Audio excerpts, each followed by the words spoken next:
નમસ્કાર મિત્રો, આજના આ સેશનમાં આપણે સીધા જ એક વર્ચ્યુઅલ સંસ્કૃત વર્ગખંડમાં પ્રવેશ કરવાના છીએ. સંસ્કૃત, હા, આપણી સૌથી પ્રાચીન અને સમૃદ્ધ ભાષા. પણ શું તમે ક્યારે વિચાર્યું છે કે રોજિંદા શિક્ષણમાં એકદમ સામાન્ય વાતચીતમાં તેનો ઉપયોગ કેવી રીતે થાય છે?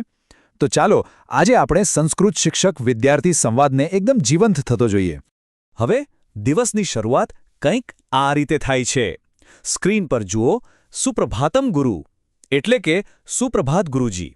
આ માત્ર કોઈ ઔપચારિક શબ્દ નથી, પણ ખરા અર્થમાં આદર અને સન્માનની એક ઊંડી ભાવના છે. જેવો શિક્ષક વર્ગમાં પ્રવેશે કે તરત જ વિદ્યાર્થીઓ આ રીતે નમસ્કાર કરીને દિવસનો ખૂબ જ સુંદર અને પોઝિટિવ શુભારંભ કરે છે. તો આપણો પહેલો વિભાગ છે વર્ગખંડમાં સ્વાગત. ચાલો જોઈએ કે આ સ્વાગતની પ્રક્રિયા આગળ કેવી રીતે વધે છે. વિદ્યાર્થીઓના નમસ્કાર સાંભળીને શિક્ષક પણ એટલા જ ઉષ્માભર્યા સ્વરમાં જવાબ આપે છે, સુપ્રભાતમ વિદ્યાર્થિનઃ, અર્થાત સુપ્રભાત વિદ્યાર્થીઓ. તમે જોઈ શકો છો કે આ નાનકડો સંવાદ વર્ગખંડમાં કેવી જબરદસ્ત હકારાત્મક ઉર્જા ભરી દે છે. આખા દિવસના ભણતર માટે આનાથી સારો માહોલ બીજો કયો હોઈ શકે, ખરું ને? ભણાવવાનું સીધું ચાલુ કરી દેવાને બદલે શિક્ષક એક બહુ જ સરસ પ્રશ્ન પૂછે છે. ભવંતઃ સર્વે કુશલિનઃ કિમ, એટલે કે શું તમે બધા સુખી અને મજામાં છો? આ ખરેખર દર્શાવે છે કે એક ઉત્તમ શિક્ષણ વ્યવસ્થામાં માત્ર પુસ્તકીય જ્ઞાન જ નહીં, પણ વિદ્યાર્થીઓની સુખાકારીની પૂછપરછ કરવી પણ એટલી જ અગત્યની છે. અને હા, તેના જવાબમાં વિદ્યાર્થીઓ પણ એકદમ વિનમ્રતાથી કહે છે, આમ ગુરુ વયમ કુશલિના સ્મઃ, એટલે કે હા ગુરુજી, અમે મજામાં છીએ. બસ આ સરસ મજાના આદાન પ્રદાન સાથે જ સવારના સ્વાગતની આખી પ્રક્રિયા પૂર્ણ થાય છે અને હવે આખો વર્ગ આગળના અભ્યાસ માટે એકદમ તૈયાર છે. હવે આગળ વધીએ આપણા બીજા વિભાગ તરફ, શિક્ષક-વિદ્યાર્થી સંવાદ. અહીંથી અસલ ભણતરની શરૂઆત થાય છે. શિક્ષક વિષયની શરૂઆત કેવી રીતે કરે છે તે ખાસ નોંધવા જેવું છે. તેઓ પૂછે છે, અદ્ય કહ પાઠ અસ્તિ, અર્થાત આજે કયો પાઠ છે? આ એકદમ સીધો, સરળ અને ટુ ધ પોઈન્ટ પ્રશ્ન છે, જે તરત જ બધા વિદ્યાર્થીઓનું ધ્યાન આજના વિષય પર કેન્દ્રિત કરી દે છે. અને સામે વિદ્યાર્થી પણ એટલો જ પ્રોમ્પ્ટ છે. તરત જ સ્પષ્ટ ઉત્તર આપે છે, અદ્ય સંસ્કૃત પાઠ અસ્તિ, એટલે કે આજે સંસ્કૃતનો પાઠ છે. આ નાનકડો જવાબ આપણને એ બતાવે છે કે વર્ગમાં વિદ્યાર્થીઓ કેટલા સજાગ છે અને પોતાના ટાઈમટેબલથી પૂરેપૂરા વાકેફ છે. હવે આવે છે ખૂબ જ રસપ્રદ અને મહત્વનો ત્રીજો વિભાગ, વર્ગખંડની સૂચનાઓ. હવે આ સ્લાઇડમાં ખરેખર નોંધવા જેવી બાબત એ છે કે આ બધા મૂળભૂત ક્રિયાપદો કેટલા સંક્ષિપ્ત અને ધારદાર છે. જેમ કે આગચ્છતુ એટલે અંદર આવો, ઉપવિશતુ એટલે બેસો, ઉત્તિષ્ઠતુ એટલે ઊભા થાઓ, લિખતુ એટલે લખો અને પઠતુ એટલે વાંચો. વિચાર કરો, માત્ર એક જ શબ્દમાં આખો કમાન્ડ આવી જાય છે. આ જ તો છે સંસ્કૃત ભાષાની અદ્ભુત વૈજ્ઞાનિક રચના. અચ્છા, અભ્યાસની સાથે શિસ્ત તો જોઈએ જ ને. કેટલાક આદેશો સીધા વિદ્યાર્થીઓના વર્તનને લગતા છે. જુઓ, શીઘ્રમ કુરુત એટલે કે જલ્દી કરો, અને વિલંબમ મા કુરુત એટલે કે મોડું ન કરો. વર્ગમાં બધાનું ફોકસ જાળવી રાખવા માટે શિક્ષક ઘણીવાર કહેતા હોય છે, મૌનમ ધારયતુ એટલે પ્લીઝ શાંતિ રાખો, અને ધ્યાનમ દદાતુ એટલે કે ભણવામાં ધ્યાન આપો. આ સિવાય અમુક વ્યવહારુ સૂચનાઓ તો રોજિંદા વર્ગખંડનો હિસ્સો હોય જ છે. ક્લાસને જીવંત રાખવા માટે શિક્ષક કહેશે, પ્રશ્નમ પૃચ્છતુ એટલે કે પ્રશ્ન પૂછો, અને ઉત્તરમ વદતુ એટલે કે જવાબ આપો. સાથે જ સ્વચ્છતામ પાલયતુ એટલે આસપાસ સ્વચ્છતા રાખો, જવમ પીબતુ એટલે પાણી પીવો, અને પટ્ટિકાયામ લિખતુ અર્થાત બોર્ડ પર લખો. આ બધી જ નાની નાની સૂચનાઓ વર્ગખંડને એકદમ સ્મૂધલી ચલાવવામાં બહુ જ મદદરૂપ થાય છે. આટલું સમજ્યા પછી હવે આપણે ચોથા વિભાગ તરફ જઈએ, પ્રશ્નોત્તરી અને ગૃહકાર્ય. હવે વર્ગખંડનું વાતાવરણ એકદમ ઇન્ટરેક્ટિવ બની જાય છે.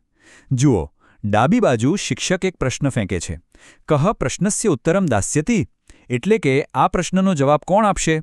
અને જમણી બાજુ એકદમ ઉત્સાહમાં એક વિદ્યાર્થી હાથ ઊંચો કરીને કહે છે, અહમ ઉત્તરમ દાસ્યામિ, અર્થાત હું જવાબ આપીશ. આ દૃશ્ય સીધું જ વિદ્યાર્થીની શીખવાની તત્પરતા અને એનો આત્મવિશ્વાસ છતો કરે છે. અને જ્યારે કોઈ વિદ્યાર્થી સાચો જવાબ આપે ત્યારે શિક્ષક તરફથી મળતું પ્રોત્સાહન કોઈ જાદુથી કમ નથી હોતું. શિક્ષક સ્મિત સાથે કહે છે, ઉત્તમમ ઉત્તરમ, એટલે કે ખૂબ સરસ જવાબ. આ પ્રકારનો નાનકડો પણ હકારાત્મક પ્રતિસાદ ક્લાસના બીજા વિદ્યાર્થીઓને પણ ચર્ચામાં કૂદી પડવા માટે જબરદસ્ત પ્રેરણા આપે છે. હવે અહીં એક બહુ જ અગત્યનો મુદ્દો આવે છે.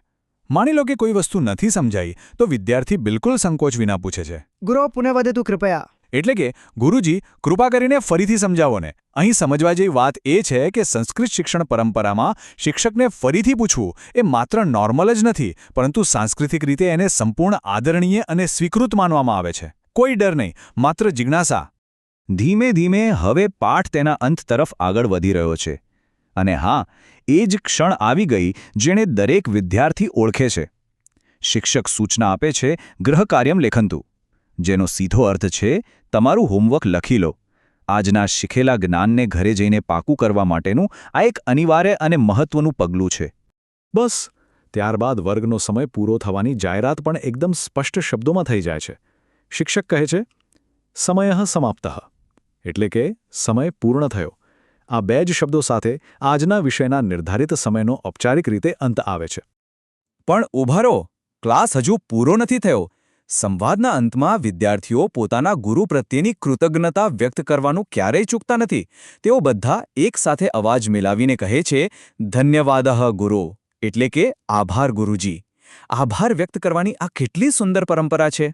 અને આની સાથે જ આજના વર્ગખંડનો આપણો આ સંવાદ પૂર્ણ થાય છે. અને હવે આપણો અંતિમ અને સૌથી અગત્યનો વિભાગ, સંસ્કૃત ભાષાનું ગૌરવ. ચાલો થોડું ઊંડાણમાં સમજીએ. આપણે જે આખો ક્લાસરૂમ રૂટીન જોયો તેનો નિચોડ આ 3 સરળ પગથિયામાં છે. પહેલું, ગુરુઃ પ્રવિશતિ, એટલે કે ગુરુજી વર્ગમાં પ્રવેશે છે. બીજું, સંભાષણમ, અર્થાત તેમની વચ્ચે સાર્થક સંવાદ થાય છે. અને ત્રીજું પરિણામ, જ્ઞાનમ વર્ધયતિ, એટલે કે જ્ઞાનમાં વધારો થાય છે.